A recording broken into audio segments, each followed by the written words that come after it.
Welcome to Silvicast, the podcast about all things silviculture. My name is Greg Edge. And I'm Brad Hutnick. And we are both silviculturists with Wisconsin DNR Division of Forestry and your hosts for today's show. Well, Brad, guess what? We made it through another season of Silvicast. And at our age, or should I say your age, that's a real accomplishment. Wait. It's your birthday today. So you are officially older than me today. I'm turning 45. Okay. So what? No, you're old, Greg. You're like ancient, right? Yeah, like a whole 3 months older than you or something like that. Yeah. But it's a lifetime. For certain things don't live even 3 months. So okay, let's get off of this topic. Right. It's going down a wrong path. Yeah. So what I wanted to ask you, Brad, was this season 3, did you learn anything? So, I've been thinking about season 3, and I think we really had some cool guests on, and we had some really interesting discussions. Remember, we started back in January talking to Susan Stout about research management collaborative. Yep. I think that's been really, really good. And I think some of the stuff we've done since, talking about wood quality with Jan Wiedenbeck, even the stuff where we talked about what do you call them? Oh, the slash walls, trying to think about trying to be outside the box, do things a little different. I think it's been a really interesting year. And even some of the more recent stuff on carbon or even just on other things have been really good. Scarification been really good. Yeah. Well, you know what Albert Einstein said? What did Albert Einstein say? You don't know? He said a lot of things, Greg. Okay.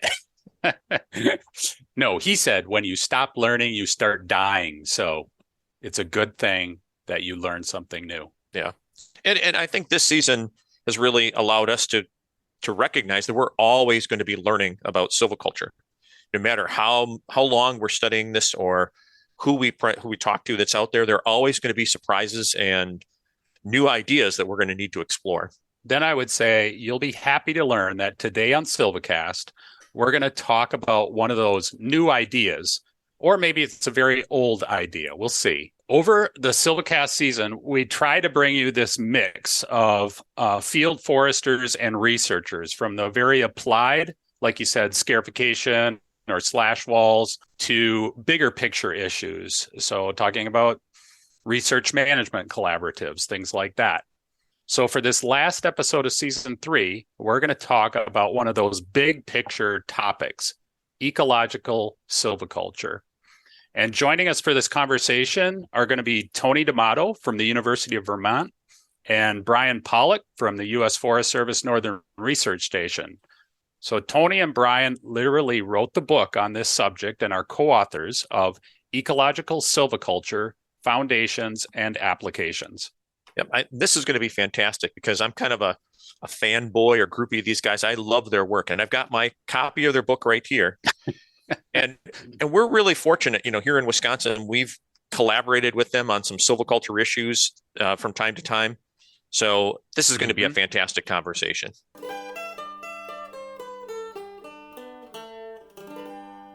Today's episode of Silvcast is brought to you by the Nelson Paint Company. Since 1940, foresters all over North America have relied on Nelson Paint for tree marking solutions. Nelson Paint manufactures paint designed to withstand the harshest weather conditions in the field, and the NelSpot tree guns have lasted the test of time. Visit nelsonpaint.com to learn more about their products.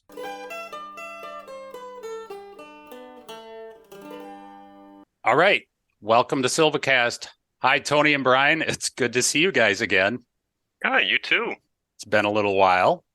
Great to be back. We're really honored to have you guys on as guests today because I'm always enamored with how much work and how much stuff you've done with forestry. So it's really cool you guys are here.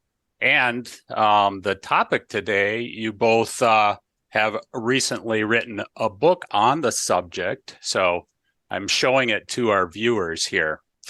And we're a podcast, right, Greg? So Oh yeah, that's right, Brad. Yeah, okay. I forgot. Yeah. So we know you. We're lucky enough that we both kind of collaborate with you from time to time on different projects. And so that's really fun. But as far as our listeners, can you just tell us, where you work and maybe what your role is, what your major role is there? So I'm a research ecologist with the USDA Forest Service.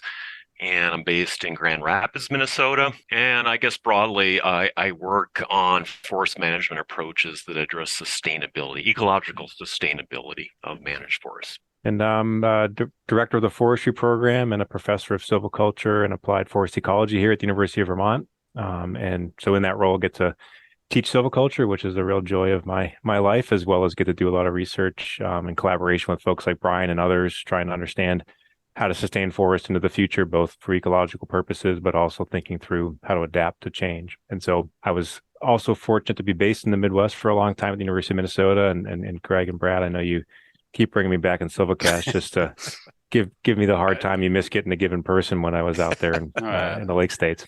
No, we keep dragging you back, Tony. So hopefully you'll stay. So yeah, that's right. One of these times it's going to stick. You'll be like, wait, I can't get back. So yeah, Vermont sucks. I got to stay in Wisconsin or the Lake States. So. Right. I think we might have some university openings. Yeah. I think one of the things, Greg, we always talk about this, and it's always fascinating how people got interested in forests and forestry, and especially people with really, rich careers in it. So what sparked your interest in forestry or forest management or ecology? I bet like many of us, I grew up wandering around in forests and I just love doing that. And especially I like big trees. So that was sort of my introduction. But then when I got to graduate school, I was fortunate to have a PhD advisor that really knew a lot about the relationships between trees and plants and soils and geomorphology, and really pushed us to think about forests as an ecosystem as opposed to a population of trees. So kind of the early stage and then the later stage that pushed me to where I'm at. Yeah, and I mean, similar to Brian, certainly enjoyed poking around the woods. I grew up in suburban Massachusetts, so it wasn't like I was in an area with large areas of forest, but definitely enjoyed even being in the small pockets we had, and really stumbled into forestry. I saw a fire tower one day and wondered what that person did, and heard that was something you could major in, and landed at University of Maine, and really didn't quite get what it was all about until I started taking classes there, and really fell in love with it. And in particular, was lucky to have some people like Bob Seymour that certainly had influence on me in both the ecology side, but also, how do you package that to really develop management strategies to get at some of the things we're talking about today. So, but it's always funny to look at your 18-year-old self and think, gosh, who would have known, I'd be this excited about all the things we do today. So do you spend a lot of time in a fire tower now, Tony? Now I would hate that. That would be the worst. That's a good job for authors. Where you want to need to sit and write. But yeah, no, I like getting around.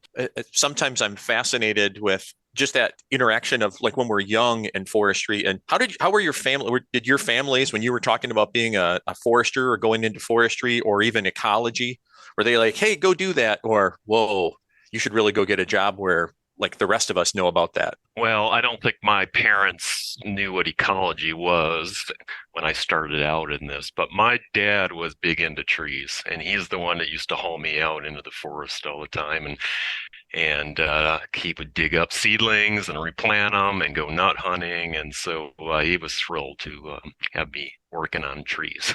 Yeah. Yeah, and I think my mom was a second grade teacher, and so I think just that the way she gave me summer experiences, enrolled me in different camps, and so one was a nature camp, and I was fortunate to get to go to a nature camp as a kid. And I think that just maybe kindled this desire in me to be out there and enjoying nature. But yeah, I mean, when I first started doing what I was doing, again, most of my family is not in a forested setting. I remember someone saying, "Oh, that's cool. So you like arrange flowers?" And I'm like, "No, it's forestry, not floristry." So yeah, it was definitely not something but yeah, they very much appreciate what I do, and yeah, but still, it was a stretch from where they were coming from. I'll have to remember that one, floristry. Yeah, it's like my neighbor. We talk about silviculture, and I overheard one of my neighbors saying that, oh, Brad's a jeweler, because he thought I worked with silver. And he's like silviculture or something like that. And I'm like, no, that's not what I do. That was a really interesting segue on silviculture, Brad. But we actually came here to talk about ecological silviculture. And so maybe that's a good place for us to start, is just kind of defining what that is briefly. So maybe Brian, could you give us like just an overview of how would you describe what is both ecological forestry and ecological silviculture? Sure, good question. We do define both these things in the book. And so forestry, kind of steps back and is the broader role. So ecological forestry, we define as an approach that applies an understanding of the structure, function, dynamics of natural forests to understand really the integrated outputs we want from forestry, environmental, economic, social, etc. So that's forestry. And then we know that silviculture is the toolbox to implement forestry on the ground. So ecological silviculture then is really an approach that builds on that to manage forest ecosystems based on an understanding and an emulation of how they work naturally. So we call it a natural models approach. And so then there's explicit ecological principles that I'm sure we'll get into that come from understanding that natural model. So ecological forestry really deals with ecosystems and what we want out of them as people. And then silviculture is how we do it on the ground. Tony, maybe just following up on that. So what would be the difference then between ecological silviculture and maybe what we would consider maybe more classical silviculture? Yeah, it's a good question. And I think, over the years, as ecological silviculture first was gaining some traction, and then now even in this day, that there's a response to a recent article that we had in the Forest Resource that some would say, we've always done, silviculture based on ecology. And certainly, what underpins a lot of what we do in any type of silvicultural management is understanding the biology of trees and kind of the ecology of forests and using that to inform decisions. But the real difference is that, those traditional methods that we developed, centuries ago, primarily in Europe, really were focused on wood production. And as a result, so much of the ecology is centered on that kind of crop tree focus, where we're really trying to either, channel resources into specific trees or kind of create stand conditions that are optimum for the production of wood, which is a very important objective. In the context of ecological silviculture, we're still, managing for wood, but really we're managing that ecosystem and emulating all of the elements of that ecosystem and trying to sustain those over time, whether they're commercial or not. And so using that natural model to really guide the silvicultural interventions we do, and trying to emulate both disturbance processes and successional dynamics and things that may not always be the best for like optimum economic output, but ecologically are sustaining that wider range of benefits. Does that toolbox that you use between the classical and the ecological, is it very different? Is it like a lot of overlap? And maybe we'll get into this a little bit, but yeah, I think we'll certainly probably talk about it a bit more, but it really is in many cases, partially a philosophy. And so maybe you're applying some of the same tools, but the way you're applying them and kind of how you're thinking through their application might differ. But also there are some things that aren't perfect translations between the intent of a great example are reserves.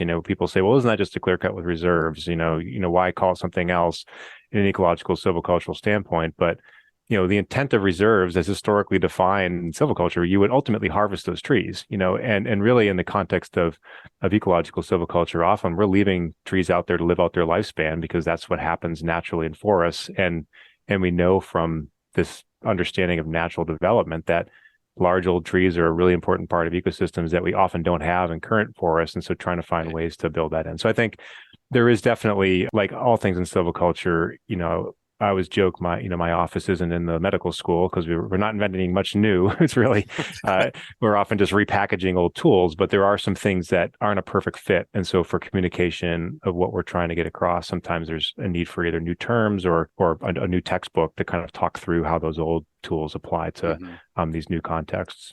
Are those tools and concepts you mentioned historically, Tony, like were they developed a long time ago, or have some of those concepts been brought over to this country, and are they just evolving? What does kind of that history look like? I think one thing I've really reflected on recently, and certainly Brian has shared in this, is it is a bit odd. We really do emulate and revere kind of the European origins of silviculture and forestry, and in many cases, it was actually a bit of an odd fit, taking something from Europe and applying it to the US and thinking it's going to work. All of us know just site matters so tremendously. And why would you think something in Germany works well for, La Crosse, Wisconsin? And so what's ironic at that time is there were, certainly the Menominee people and other indigenous people throughout, North America that were demonstrating aspects of what we would call ecological silviculture and ecological stewardship. And we almost ignored that. We did ignore it pretty hard and go after these European models as being the right way of doing things. And so it's been a bit, humbling to reflect, wow, there actually were these models that in the oral traditions of many of these communities that already were doing aspects of emulating the natural dynamics and thinking through how to best work with the site. And it almost took us a century to get there with like the Western ecological silviculture movement to really embrace and I think give some credence to some of these indigenous methods of management. And so I think there is a lineage there. I guess my rambling there is just to acknowledge that we very often like totally forget that there was management happening in the 1800s in Wisconsin, as an example. That was a pretty powerful stewardship of the land base through the Menominee and others. That if instead of looking at Germany, we might have looked in the U.S. at those models could have had a very different trajectory for some of what we're doing on the landscape. And I wonder, Brian, it feels like in some ways that difference is almost the difference between managing, say, a cover type and a natural community, so that we kind of maybe historically use those communities, or cover types, but maybe now this ecological approach maybe takes a look more at the community aspect. I would even go broader than that and say it takes a look at the ecosystem aspect. So the whole relationship of plants and animals and soil and geomorphology. And just a couple of other follow-up points. And you two being based in Wisconsin will appreciate this in terms of how long some of the ideas that we talk about have been around. If you go back and look at Leopold and what he said about keeping all the cogs and wheels as the first precaution of intelligent tinkering, he was talking about species richness, but that was because he was ahead of his time, and the whole kind of ecosystem understanding of ecosystems and that science hadn't developed yet. Yeah, so he's really ahead of his time in what he said. I think if he was doing his work today, he'd be talking about keeping all parts of an ecosystem. So that idea has been around a long time. And I guess then just another point about the difference between ecological silviculture and traditional. We refer to it as timber focused. And just as an example, is that if you start looking at what classical or traditional silviculture is based on in terms of principles, it's really agricultural ecosystems, agricultural principles. When you say cover type, think corn and think red pine as an analogy for corn. I'm not saying all foresters don't recognize the importance of more than the cover type, but what they're taught traditionally is really coming out of agricultural science. And we're trying to look at it from the opposite end and work towards ecosystems, including production of trees, as being important. And that kind of gets then to me into some of the basic concepts and ideas around ecological silviculture. And in the book, you talk about some of the basic principles of that. Could you just, either one of you or both of you, kind of just talk about what are those basic principles? Well, I'll start with the first one, and we can take turns here. So our first principle is continuity.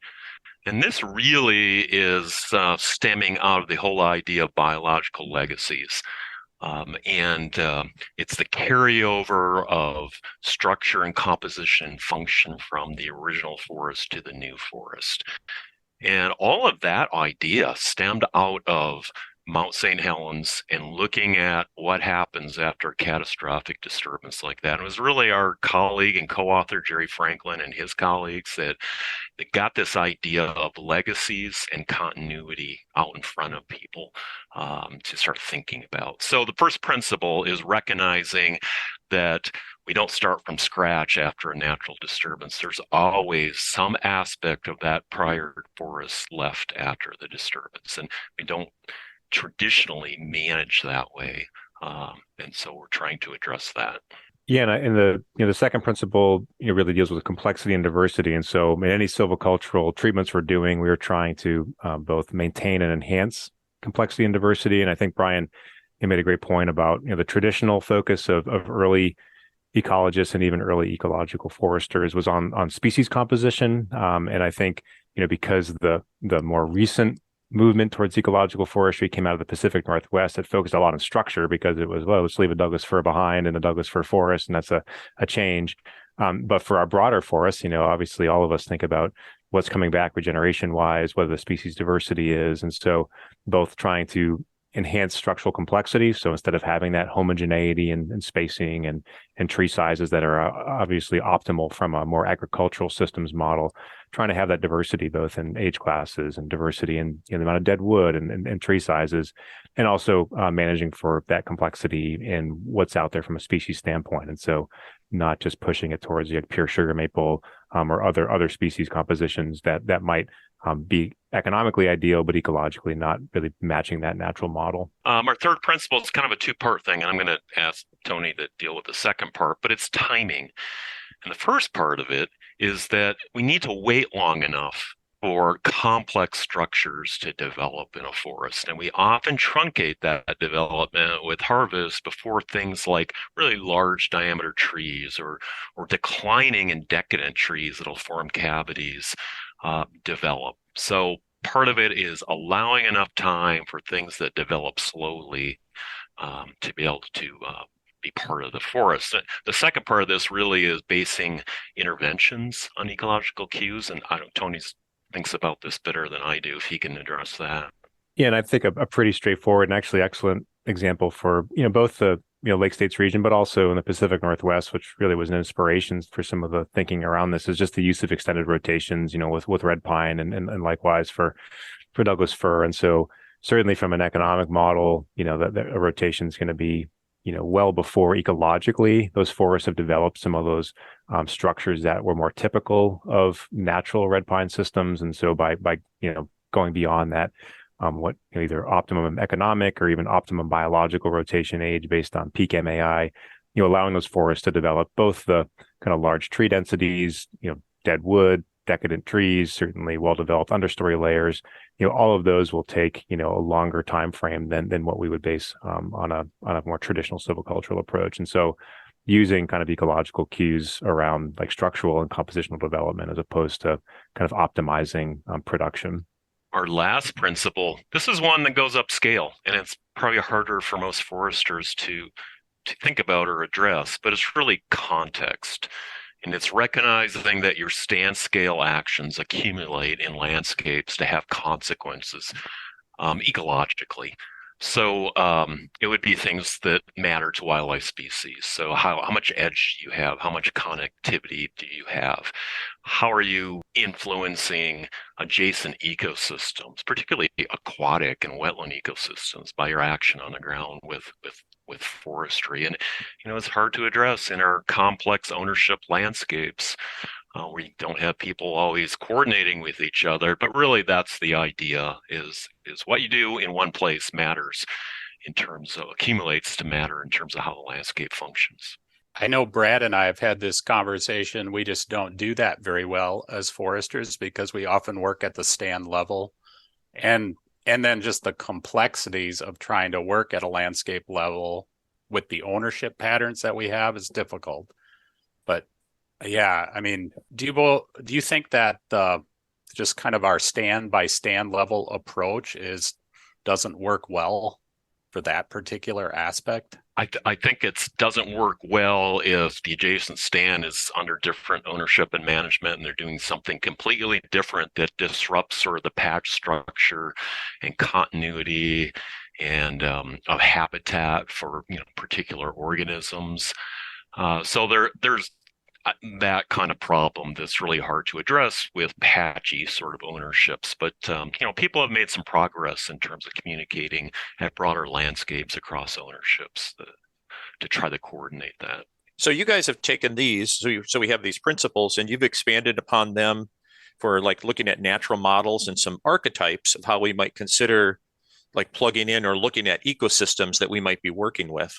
And so in your most recent book, you've defined 4 archetypes. What are those? Okay, so we have 4, and we really debated quite a bit, the group of authors, about how to do this. Some of it is driven by what we worked in and what we were comfortable with, what we knew the most about. But also we felt like the 4 examples we have cover a really broad range of forests globally. So one is, the first one is forests initiated by infrequent severe disturbance. So you think fire, largely, or a severe windstorm. The second one is a low severity fire disturbance regime. So these systems like ponderosa pine or longleaf pine in particular that might be burning every 2 or 3 years in some low intensity way, low severity way. Then we have gap scale wind disturbance, largely, think northern hardwoods. And then we have something that took us a while to really figure out that this was a separate archetype, but we call it a mixed severity disturbance. So where you're having both within stands and among stands variation in a disturbance regime. It's probably largely fire, but it could be wind, it could be pathogens or insects as well. Yeah, and maybe just playing with those a little bit. So you mentioned some, right? So thinking about forest dominated, or so the first one you mentioned was infrequent severe disturbance. And so what's a good, so did you mention an example of that one? I didn't, but Tony addressed it just prior to that. It really came out of understanding Douglas fir Western hemlock forest. That was the sort of the origination of people starting to think about that and what happens with that kind of disturbance. Here in the Lake States, a really nice one is jack pine. Yeah. Jack pine is not a long life species, and the forest isn't it develops an old forest stage, but it's not like northern hardwoods in terms of its length. But it is one that's generally disturbed by catastrophic, infrequent, or the forest type severe disturbance. Are some of those, and I'm sure you probably had this in your debate you guys had around this, but like I'm just trying to think, some of those systems have both wind and fire as a disturbance pattern, and maybe that's where the mixed severity comes in. I'm not sure.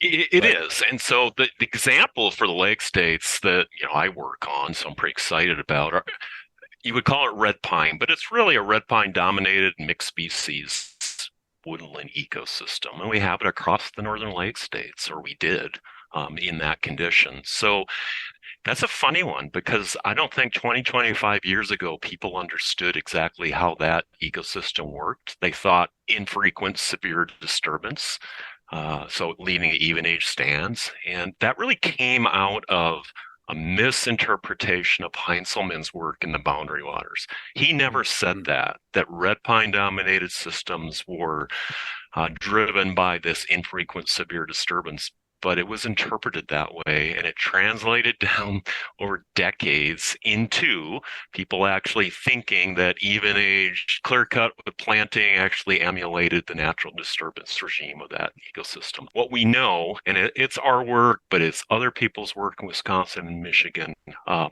is that system was really driven by pretty frequent fire, but less than stand replacing, as well as wind, as well as armillaria, which we think of as a negative disturbance, but it was a natural gap forming kind of disturbance in that ecosystem. So it's really more complex than we ever thought. I think people get that now in terms of how that system worked, but I can tell you 20 years ago they didn't. There was a lot of opposition to thinking about managing red pine differently than what we push for. It's kind of interesting then to take your principles and apply them to each of these archetypes that you have. And so thinking about those, I know like the second principle was complexity, things of that nature. So would all of these tend toward making stands more complex, or would some of them make stands less complex over time? Yeah, I think it depends on the ecosystem. I think, compositionally, some of those frequent fire ecosystems over time, could become close to monospecific, but spatially, the structure of those forests gets quite complex. Even the within tree complexity in terms of branch forms and levels of decay and distribution. So even a ponderosa pine forest that, compositionally over time, or even longleaf that may seem just from the tree layer, not tremendously complex, both in the understory environments, so the microenvironments that are being maintained, that long-term history of these fires would really push it towards a much more complex spatial arrangement. And those that are familiar with some of the work in the West, a lot of the strategies they're using are really trying to create this mix of individual trees and clumps of trees and openings that really would reflect that kind of mosaic of spatial conditions and resource conditions created by those regimes.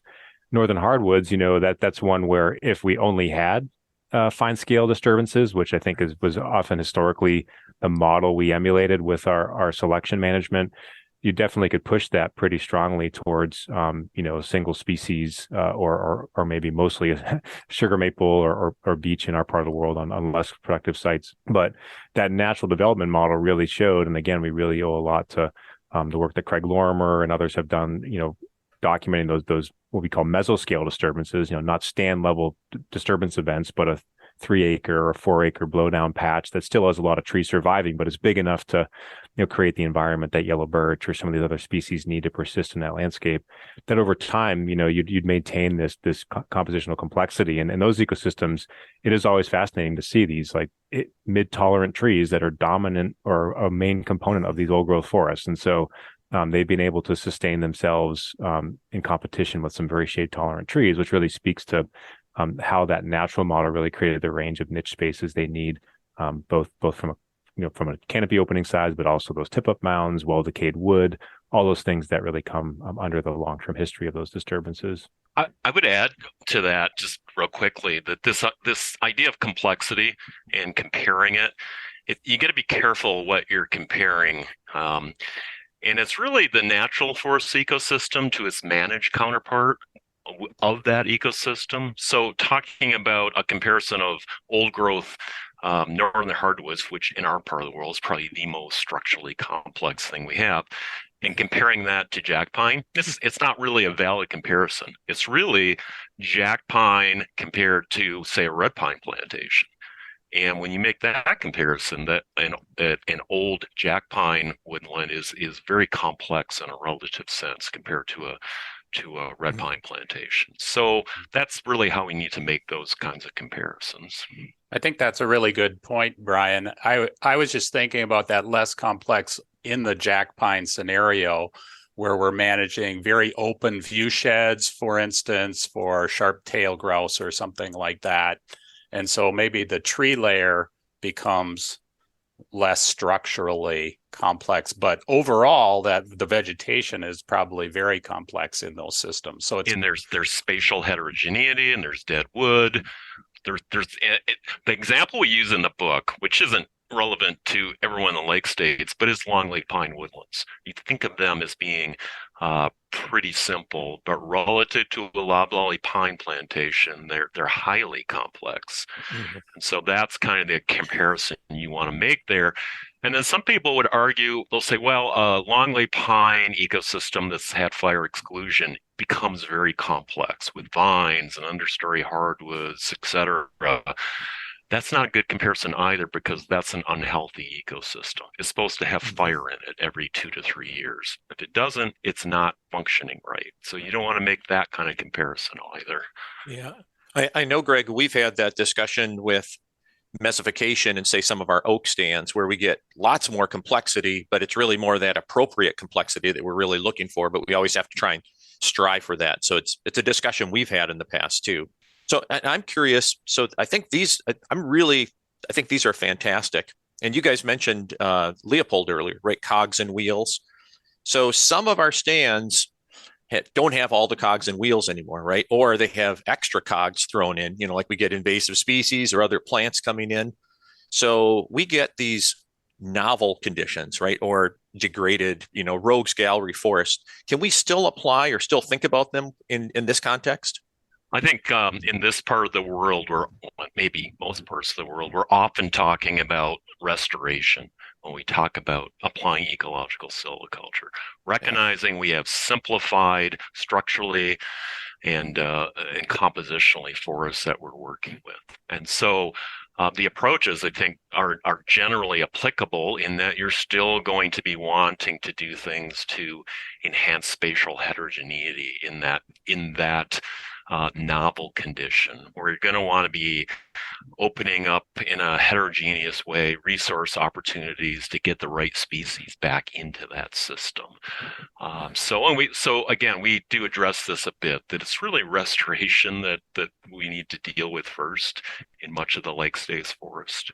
Yeah, and I think just to follow up, I mean, just like any other application of silviculture, it's objectives driven. And so what are your objectives for that, novel space? And is the goal to increase, structural and compositional complexity in that forest without it maybe reflecting a natural model, or are you going to really be pushing hard for restoring certain species or emulating certain processes? And so I think that toolbox and these approaches fit that scenario, but in many cases, like how you push that system, whether it's just you want to have a complex forest that's in a better condition than this plantation invaded by invasives in the understory, and so how do you get that to a situation that might provide more habitat opportunities and potentially future commercial harvest opportunities? Or do you really want to kind of restore the red pine woodland that was on that site and kind of work towards that? And so I think you can go both ways, but part of it will be kind of the objectives for that site, and importantly what you're either the landowner or that agency is trying to achieve. I'm curious. So sometimes I think it's like you guys described, it's fairly obvious, like we're looking at a jack pine stand and that's going to be that, infrequent, severe. But foresters, we always want them to take things away from what we do in some of these discussions. Are there good places, or what's the best way to define a cover type or a community or whatever they're working with in the context of those four archetypes? Well, there's different resources out there that people know about already. And here in Minnesota, we have this just phenomenal ecological classification system that the DNR in Minnesota has developed. And there are silvicultural guides that go along with each of the different, they call them native plant communities here, but it's very similar to habitat type. And they're very detailed, and they give a forester a great idea of composition, structure, and development over time. And so that's a great resource. And I think similar things exist in Wisconsin and Michigan as well that really get at understanding that natural model. But the funny thing is about this is I find that foresters really know their forest ecosystem pretty well. And they understand generally how it's probably supposed to work and how it does work. But oftentimes the environment they find themselves in kind of constrain what they can do relative to silviculture and a natural model. And it's not a criticism, it's just institutional inertia or local markets or whatever it happens to be that sometimes pushes them away from what they know to be the natural model. Yeah, I completely agree with Brian on that. And it is amazing, to see just how important like site has been, the ecological concept of site, in the history of silviculture, dating back to Toomey's textbook in the 1920s, that really was focused, but it was very much on, what the potential of that site is for vegetation, but wasn't always translating it then into how do you emulate the dynamics of that site over time in terms of the forest community. And so I think really it does start with habitat typing and understanding the site. And again, as Brian said, foresters know that, but it's having the flexibility and the opportunity to emulate what would make sense for that site from a disturbance perspective and a stand developmental perspective. Yeah, and we talk with our new foresters, especially, foresters are good observers overall. That's kind of a skill that you have to have. And local foresters really start to develop that local knowledge about how those forests work, kind of what you were saying, Brian, and just developing that experience, I think can help develop that understanding of what those disturbance models were like in their area. One of the things that we try to do in Silvicast is to help those foresters maybe walk away from these episodes with ideas that they can implement on the ground. And so I was thinking about what both of you said about ecological silviculture is this toolbox that we use to emulate these disturbance models. Are there particular tools in that toolbox that you think that we're either not utilizing or maybe underutilizing?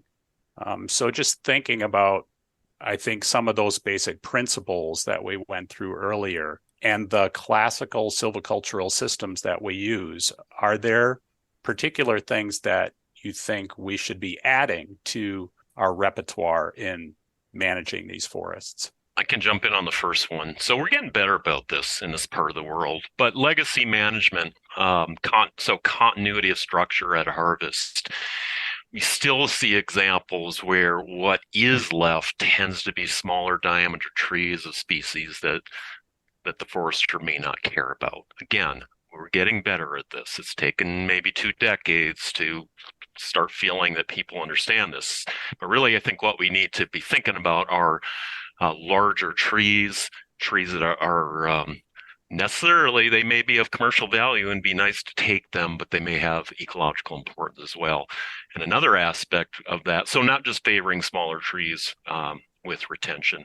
Another aspect of that is leaving declining or decadent trees. We think of those traditionally as being bad, negative in terms of the economics of the stand, but they're really important ecologically.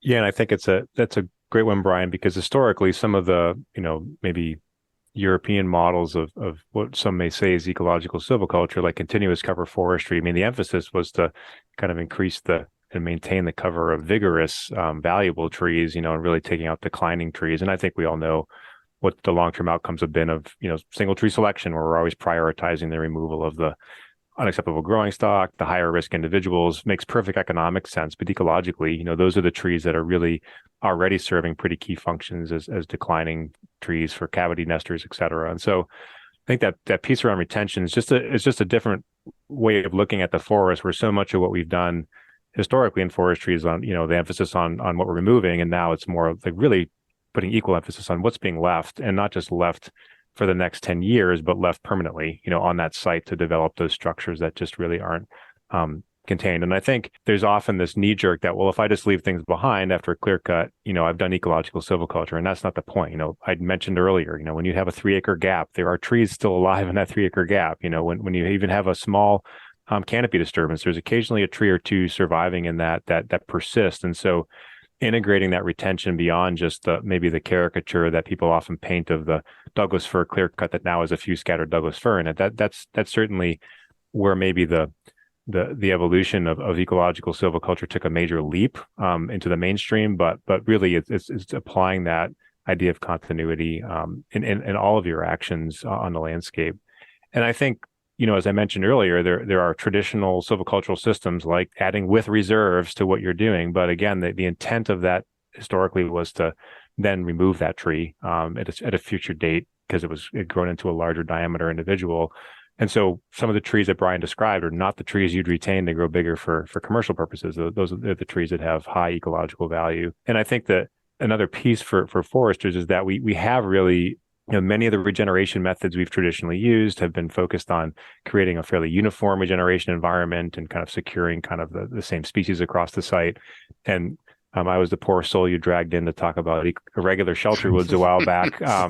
And the reason why irregular shelter woods are now this thing a lot of people have excitement about, at least in kind of the north temperate forests and even boreal systems, is that they do really emulate aspects of what we're talking about with ecological silviculture, that heterogeneity and spatial environment, gaps and thinned areas and unthinned areas, and creating kind of that almost these micro stands within a stand that maybe administratively 30 years ago would sound like a nightmare without some sort of GIS-based app on your phone. But now, even with technology, some of these things can be operationalized pretty quickly in a landscape. And so trying to introduce that spatial heterogeneity into forests, because we know that's such a hallmark of most natural systems, is there's a lot of heterogeneity, tree densities, openings, all those different attributes.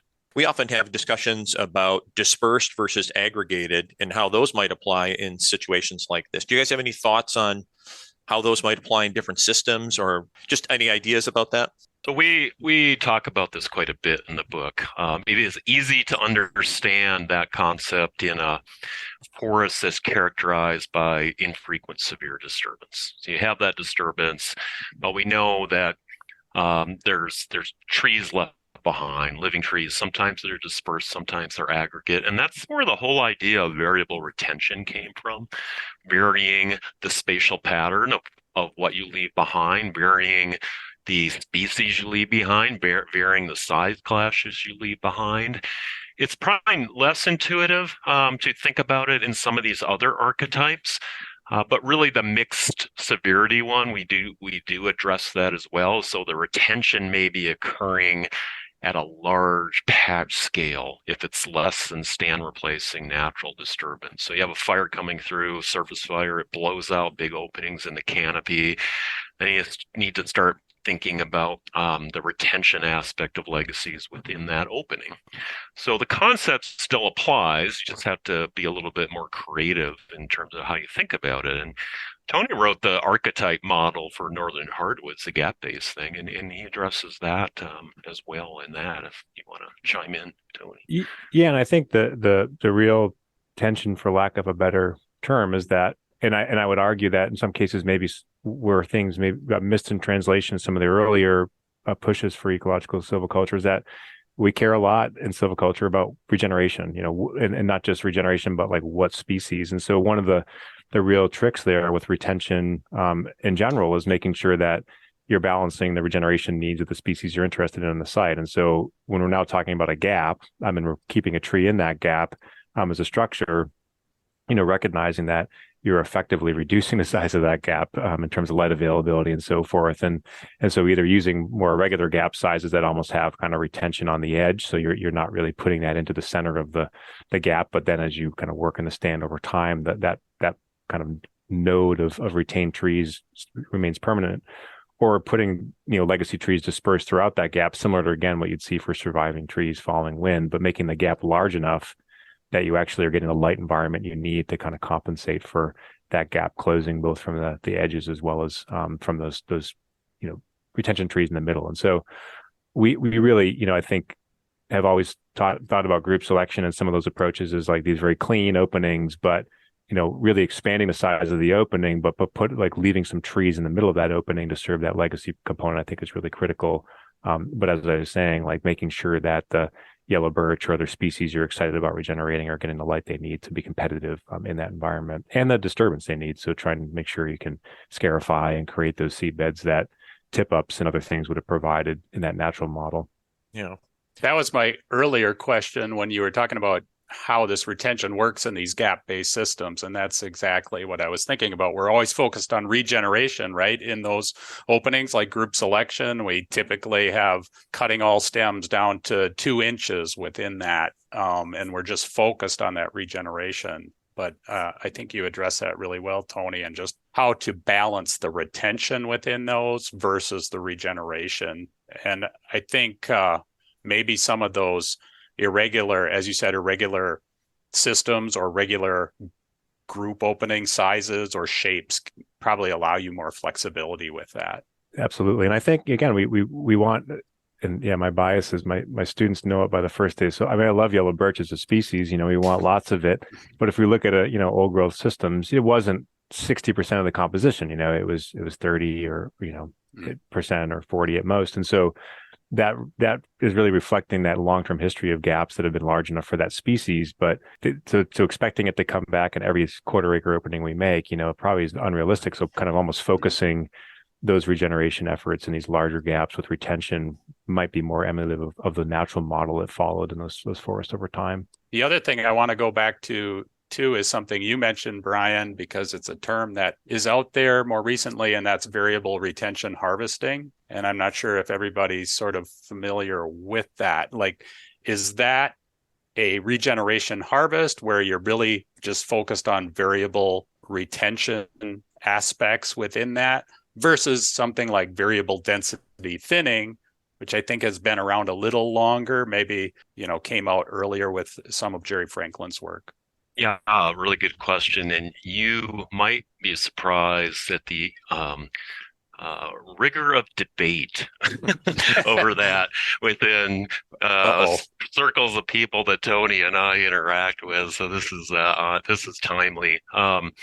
Variable retention harvesting really focused around a regeneration level disturbance and harvest that the goal was ultimately to regenerate a new cohort of trees in that stand.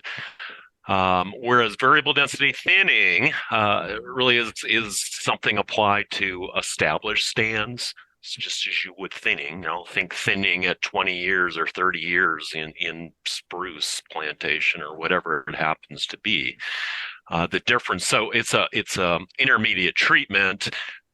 with the idea being you use it to kind of jumpstart the development of structural heterogeneity and maybe getting some compositional diversity in terms of tree species within that stand. Where it gets a little fuzzy is most people's definition of variable density thinning includes larger openings where you would actually be hoping to get regeneration occurring in there. So, some people don't like that terminology because thinning is not a regeneration activity, or as it is in that it could be as a component in that take on variable density thinning. So leave it to nerdy silviculturists to actually sit around and debate these things. But I think, just like you said, Brian, sometimes I see folks using terminology like variable density thinning, and regeneration is actually part of the prescription. And I'm like, well, okay, what are we doing? So we could have a whole nother podcast on this about the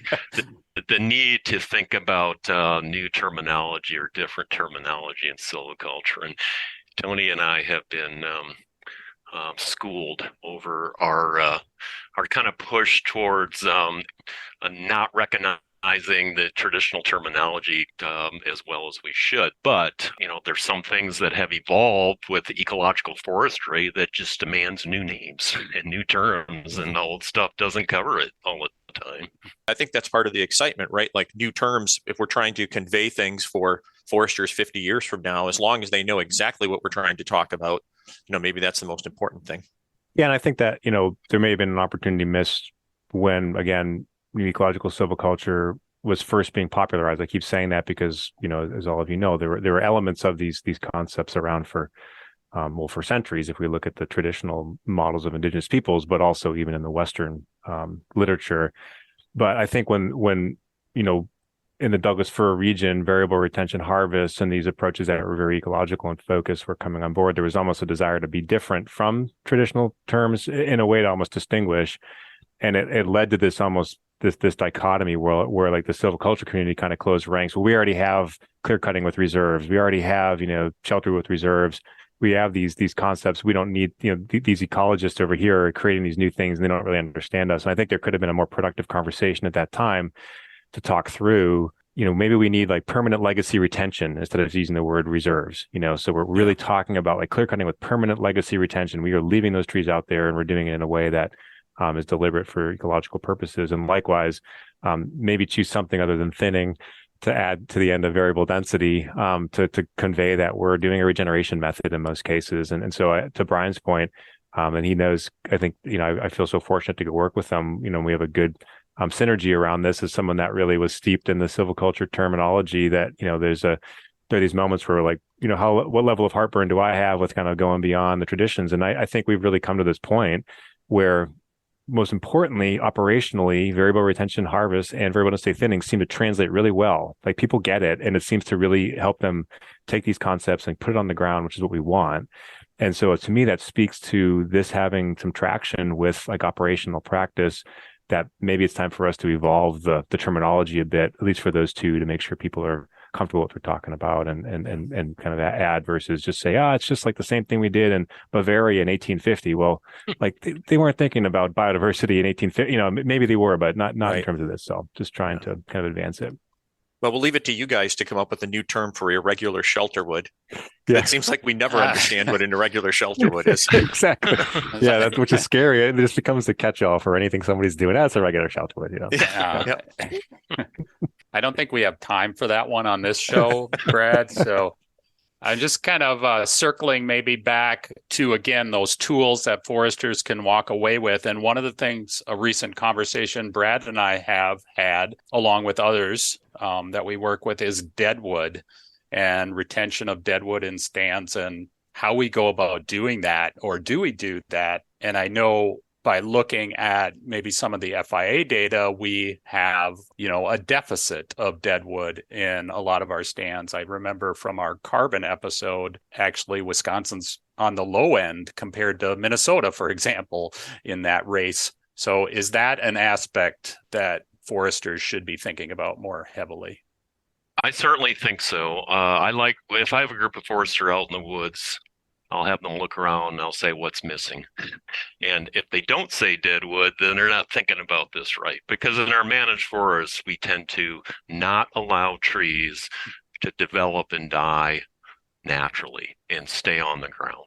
Large dead wood, whether it be snags or logs on the ground. So, and it seems to me like it's a pretty easy thing to address. One, leave as much dead wood that might be there during a harvest or an intermediate activity, whatever it happens to be.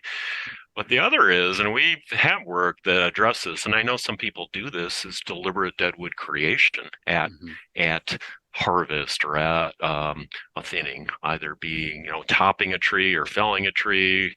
So thinking about that lack of larger dead wood is certainly something we push people to think about. Yeah, we I can't take credit for it. Mark Harmon was the one that coined it, but this idea of morticulture, thinking about not just the living, maybe that could be your Halloween podcast for the Silvicast, the morticast. Good idea, Tony.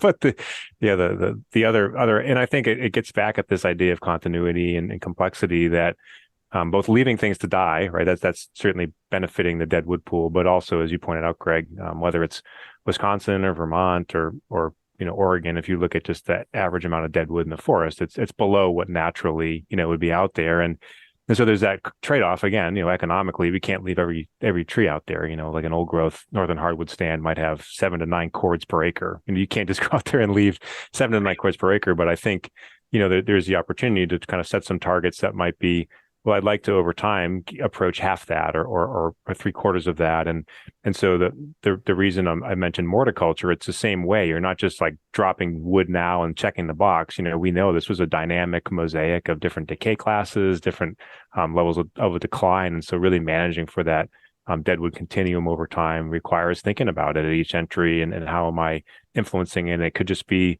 dropping cull or doing things that might economically, with our, depending on where you are, markets for lower grade materials, it could be an opportunity just to actually achieve some silviculture without having to skid the wood out and leaving it on the site. But it's to Brian's point, it's often something we're so used to our forests not having much of it. So right. That, so when you do go into an old stand, it's, your torso feels it like stepping over things much of the day. So it's very different.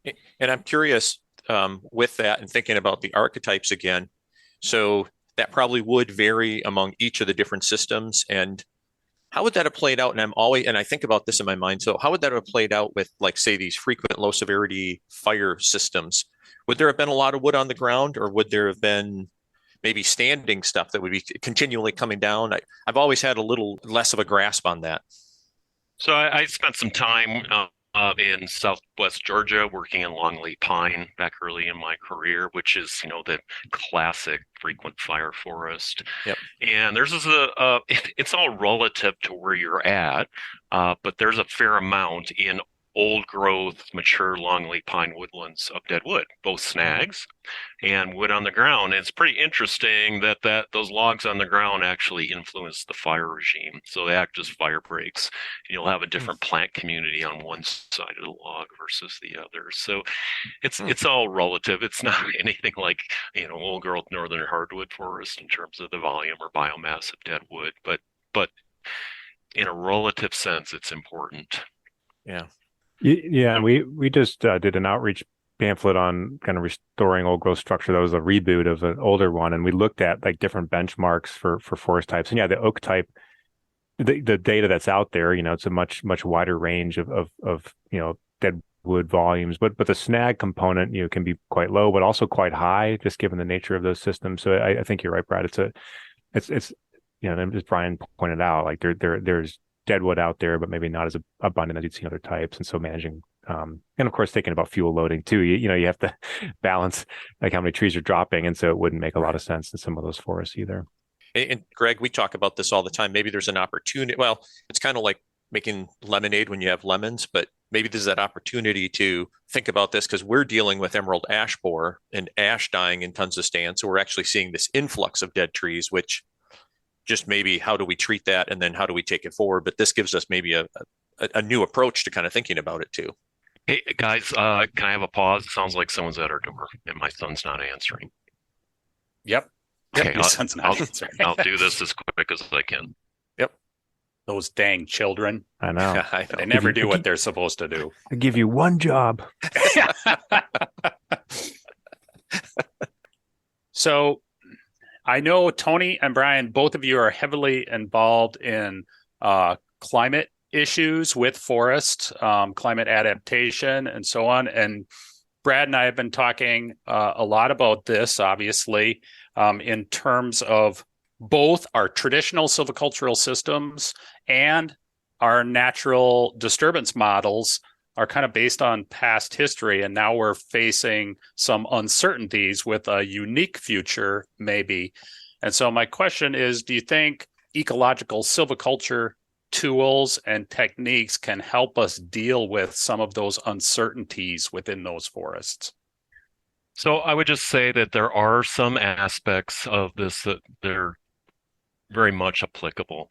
And one of the main ones I point people to is most of our forests had more than one tree species in them. Even ecosystems that we think of as not being particularly rich in tree species, they always had more than one. And so, for example, this ecosystem we call red pine really had like 11 or 12 tree species in it historically.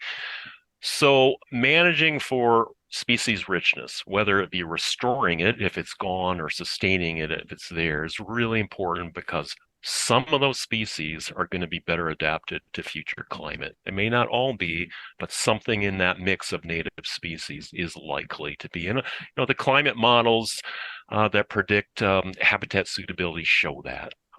For different ecosystems. So managing for diversity is important in a climate adaptation sense.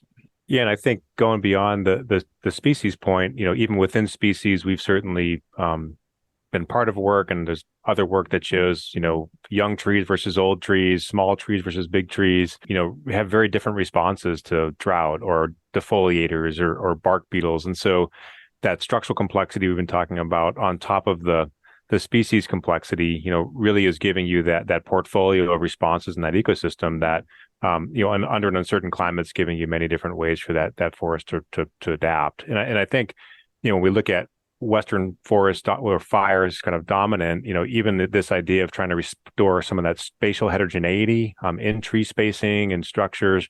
Again, into the future, we might not be able to support the same trees, support the same densities of trees in some of these sites.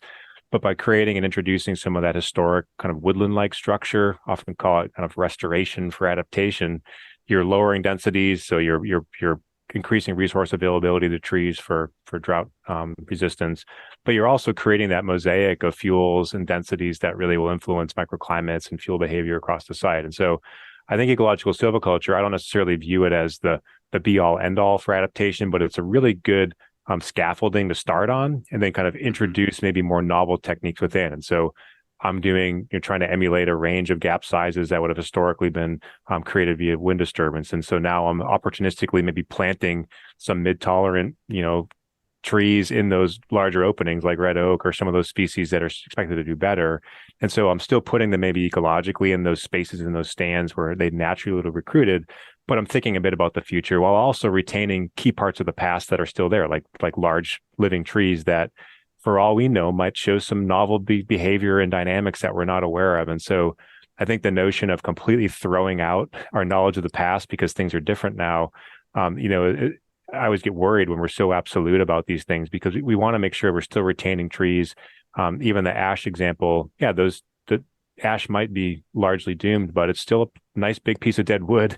That forest won't have a tree that large for a long time. And so keeping those structural elements that I think can be really important for different species to use as like microrefugia, as well as just to keep sustaining those key functions forward. And so if nothing else, it's a good bridge towards maybe more novel silviculture into the future, but really using those principles around heterogeneity, looking for complexity and heterogeneity and our management continuity, as well as thinking about that landscape scale context we're creating.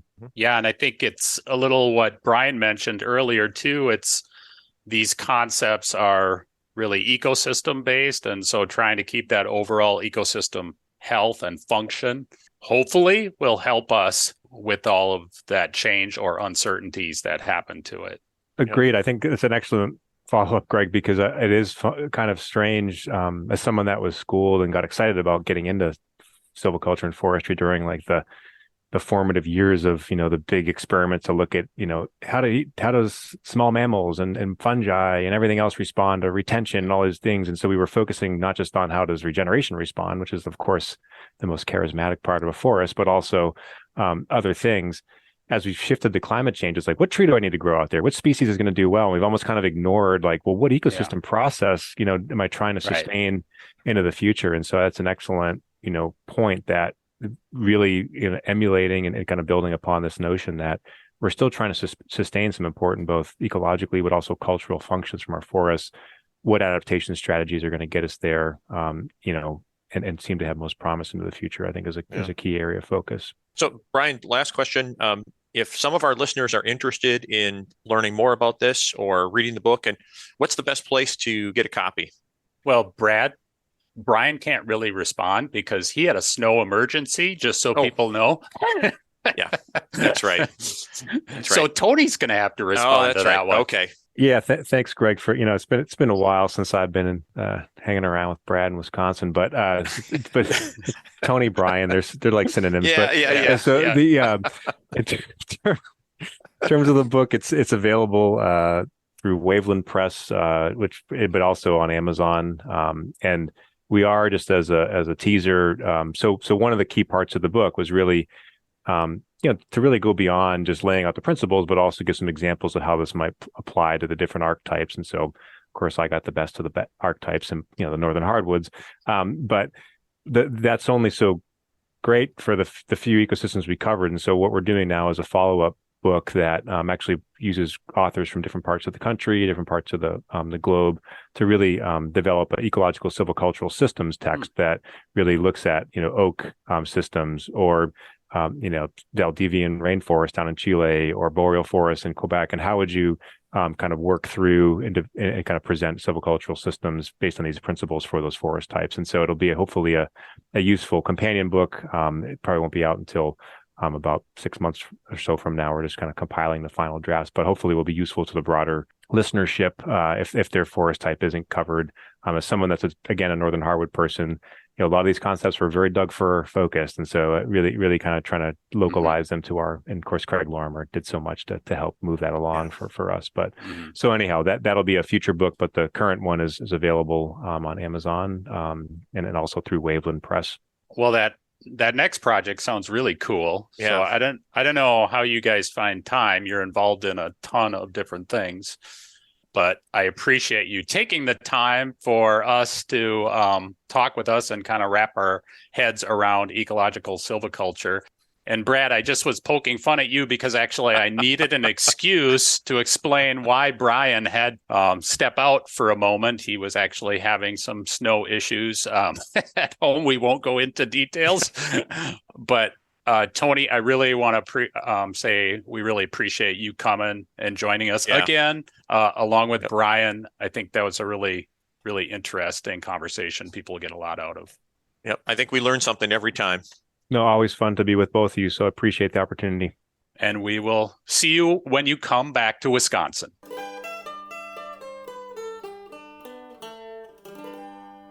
That music can only mean it's time for the Dropbox. The Dropbox is a regular segment where we take your comments, questions, tips, etc., and share them with our listeners. So let me get out the Dropbox here. Let me get this open. Brad, the coffee can is empty again. What the heck? I know. We've been imploring. Come on, guys. We need questions. Anything. We'll take it. It could be anything. I know. Listeners have great ideas to share. We just need to give them the right incentive, Brad. All right. So what I'll do is I've got a batch of pickled purslane. You guys are going to love this stuff. It goes great with a bush light. You're going to love it. So, oh boy, I'm not sure sending listeners pickled weeds from your garden will be a real motivating factor. We're going to work on this issue. So let's just stay tuned. Yeah. So we do need some stuff for the Dropbox. So send us a message.